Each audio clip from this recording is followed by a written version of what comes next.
આજરોજ Gandhidham gold and silver merchant એસોસિએશને excise વિરોધના બંધના 12મા દિવસે વડાપાઉંની લારી કાઢીને વિરોધ નોંધાવ્યો।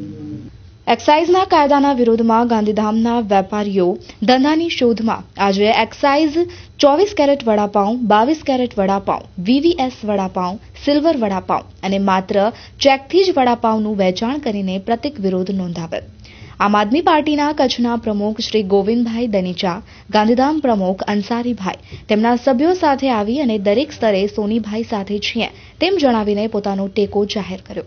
એસોસિએશનના મંત્રી ધર્મેન્દ્ર પારેખે મોદી સાહેબે જ્યારે વિશ્વ કક્ષાએ ભારતને નામના અપાવી છે તેનું ગૌરવ લેતા તેમણે જણાવ્યું હતું કે આજે જ્યારે અમારા મિત્રો અમને પૂછે છે કે અચ્છે દિન આ ગયે તો શરમથી અમારું માથું નીચું ઝૂકી જાય છે। આજના આ કાર્યક્રમમાં અનેક સોની વેપારીઓ જોડાયા હતા।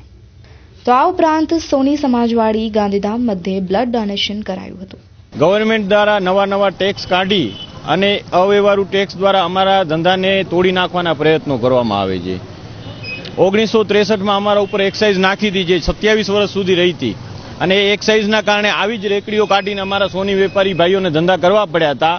એટલે ફરી એ સ્થિતિ ના આવે એના માટે થઈને અમે આ વિરોધ નોંધાવીએ છીએ અને આ પ્રતિક અમે એમને આપીએ છીએ વિરોધ રૂપે કે જો તમે આ એક્સાઇઝ પાછી નહીં લો તો અમારા ભાઈઓ, અમારા સમાજના લોકોને આવો ધંધો કરવાના જરૂરત પડશે અને એ લોકો બેરોજગાર થઈ જશે। આ વ્યવસાયની અંદર 2016ના બજેટમાં સિલ્વર અને ગોલ્ડ મર્ચન્ટ એસોસિએશન ઉપર જે 1% એક્સાઇઝ ટેક્સ નાખવામાં આવ્યો છે, એક ખૂબ જ કાળો કાયદો સમાન છે।